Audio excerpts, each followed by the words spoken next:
postérieure de la cuisse. La région postérieure de la cuisse est constituée par les parties molles situées en arrière du fémur et des secteurs intermusculaires latéral et postérieur. Muscles de la région postérieure de la cuisse. Les muscles de la région postérieure de la cuisse sont au nombre de 3 et répartis en 2 plans, superficiels et profonds. Le plan superficiel est constitué par le muscle semi-tendineux en dedans et le muscle biceps fémoral en dehors, et le plan profond est constitué par le muscle semi-membraneux. Le muscle semi-membraneux s'insère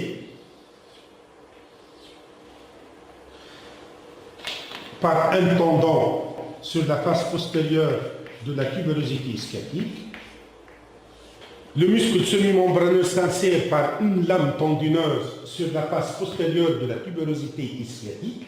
Le corps musculaire descend verticalement et se continue au tiers inférieur de la cuisse par un tendon terminal. Le tendon descend en arrière du condyle médial du fémur et se divise en 3 tendons secondaires.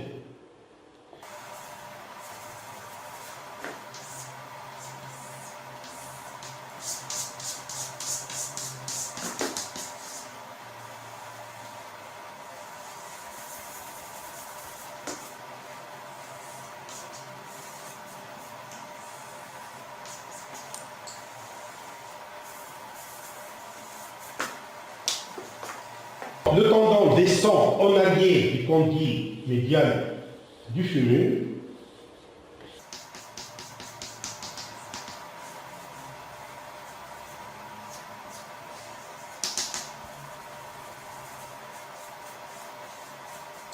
Le tendon descend en arrière du condyle médial du fémur et se divise en 3 tendons secondaires. Le tendon direct se fixe sur la face postérieure du condyle médial du tibia. Le tendon réfléchi se porte horizontalement en avant et en dedans, passe sous le ligament collatéral tibial et se fixe sur la face médiale du condyle médial du tibia. Le tendon réfléchi. Le tendon récurrent se porte en haut et en dehors et s'épanouit sur la face postérieure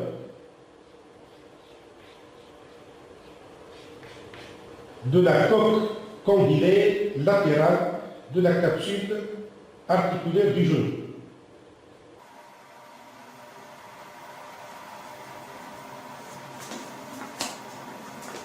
Il constitue le ligament poplité oblique de l'articulation du genou.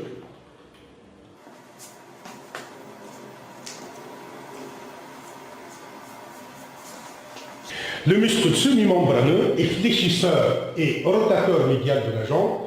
Il est aussi extenseur de la cuisse sur le bassin, par exemple lors du démarrage de la marche. Le muscle semi-tendineux. Le muscle semi-tendineux s'insère par un tendon commun avec le muscle biceps fémoral sur la face postérieure de la tubérosité sciatique. Le muscle semi-tendineux s'insère par un tendon commun avec le muscle biceps fémoral sur la face postérieure de la tubérosité sciatique.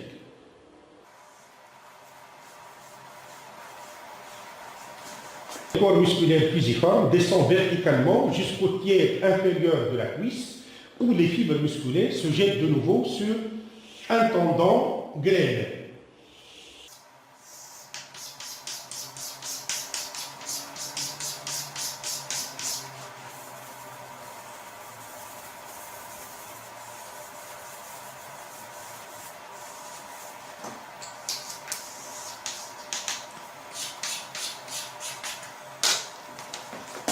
Le tendon descend sur la face postérieure du condyle médial du fémur, puis du condyle médial du tibia. Il se termine sur la partie supérieure de la face médiale du tibia, en arrière du muscle sartorius et en arrière et au-dessous du muscle gracieux,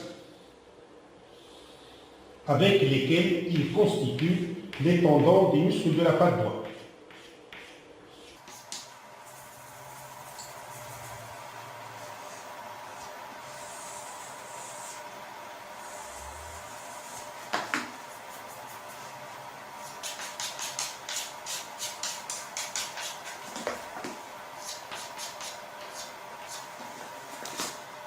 Action, le muscle semi-tendineux est fléchisseur et rotateur médial de la jambe. Il est aussi extenseur de la cuisse sur le bassin, par exemple lors du démarrage de la marche. Le muscle biceps fémoral. Le muscle biceps fémoral est constitué par deux chefs, le chef long et le chef court. Le chef long s'insère par un tendon commun avec le muscle semi-tendineux sur la face postérieure de la tubérosité ischiatique. Donc, il s'insère sur la tubérosité ischiatique. Le corps musculaire descend obliquement en bas et en dehors jusqu'au voisinage du genou où les fibres musculaires se jettent de nouveau sur la face antérieure du tendon terminal. Donc, pour ce tendon-là, on va sectionner ce tendon, on va sectionner ce corps musculaire et on va le récliner en dedans pour ne pas cacher les autres structures.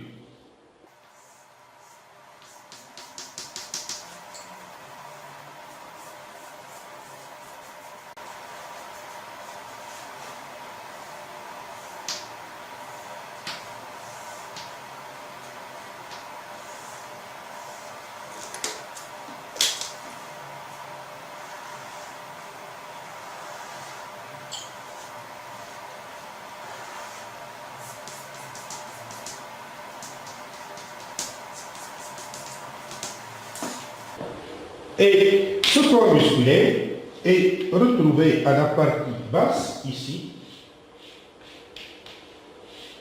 sous forme ici charnue, et qui se jette ensuite sur le tendon commun avec le chef court du biceps fémoral.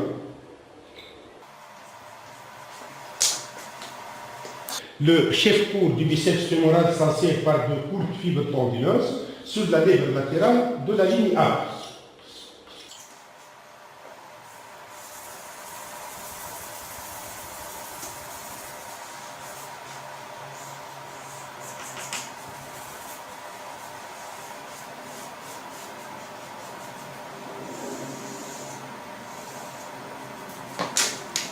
Les fibres musculaires se dirigent en bas et en dehors et se jettent sur le tendon terminal commun aux deux chefs court et long biceps. Le tendon commun passe en arrière du condyle latéral du fémur et se fixe sur la face latérale de la tête de la fibula.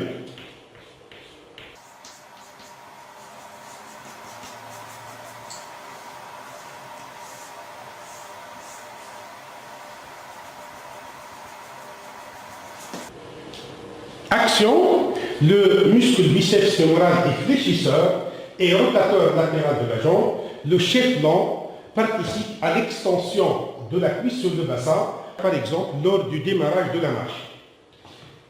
Sur la face postérieure apparaît l'artère circonflexe médiale de la cuisse qui est anastomosée en haut avec l'artère glutéale inférieure, et cette artère va participer à l'anastomose cruciforme avec les artères perforantes supérieures, moyennes et inférieures, et s'anastomose également avec l'artère poplitée. Entre les deux parties sectionnées ici du muscle carré coronateur, d'ailleurs c'est fait pour montrer l'artère circonflexe médiale de la cuisse. L'artère circonflexe médiale de la cuisse s'anastomose avec les artères perforantes supérieures, moyennes et inférieures, et aussi avec l'artère poplitée, formant ici l'anastomose cruciforme. Et en haut, s'anastomose avec l'artère glutéale inférieure. Le nerf sciatique descend dans la dépression située entre la tubérosité ischiatique et le grand trochanter, et il descend ensuite en dedans de l'anastomose cruciforme, où il le repose sur le muscle grand adducteur et sur le chef court du muscle biceps fémoral. Le nerf sciatique se divise habituellement au niveau de la partie supérieure de la fosse poplitée en ces deux branches terminales, le nerf tibial et le nerf fibulaire commun. Le nerf tibial descend verticalement en arrière et en dehors de la veine fémorale. de telle sorte que ces structures sont disposées en marche d'escalier artère, veine et nerf. Et le nerf fibulaire commun qui longe le versant médial du muscle biceps fémoral. Il croise ensuite la face postérieure du muscle gastrocnémien latéral et descend le long du versant médial du muscle biceps fémoral et descend le long du versant médial du muscle biceps fémoral jusqu'au muscle solaire. Le nerf sciatique donne des branches pour le muscle biceps fémoral, 2 rameaux pour le muscle semi-tendineux, un rameau pour le muscle semi-membraneux et un rameau pour le chef-court du biceps fémoral et un rameau pour le faisceau postérieur du muscle grand adducteur, sachant que le faisceau antérieur du muscle grand adducteur reçoit son innervation du nerf obturateur. Le nerf tibial et le nerf fémoral donnent plusieurs branches collatérales au niveau de la fosse poplitée. On va citer les principales branches. Le nerf tibial donne le nerf cutané sural médial. Le nerf fibulaire commun donne le nerf cutané sural latéral.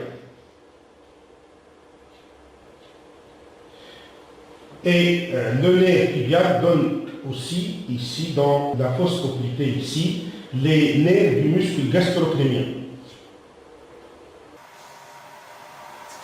Sur une coupe synthèse passant par la partie moyenne de la cuisse, donc on remarque ici le septum intermusculaire latéral, le septum intermusculaire médial et le septum intermusculaire latéral.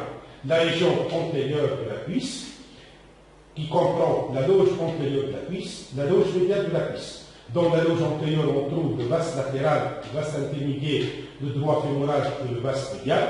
Dans la loge médiale, on trouve des muscles adducteurs de la cuisse, mais ici, on trouve le muscle long adducteur, le grand adducteur, le muscle gracile et le muscle sartorius qui passe de la loge antérieure à la loge médiale. Donc, il devient médial par rapport au muscle adducteur.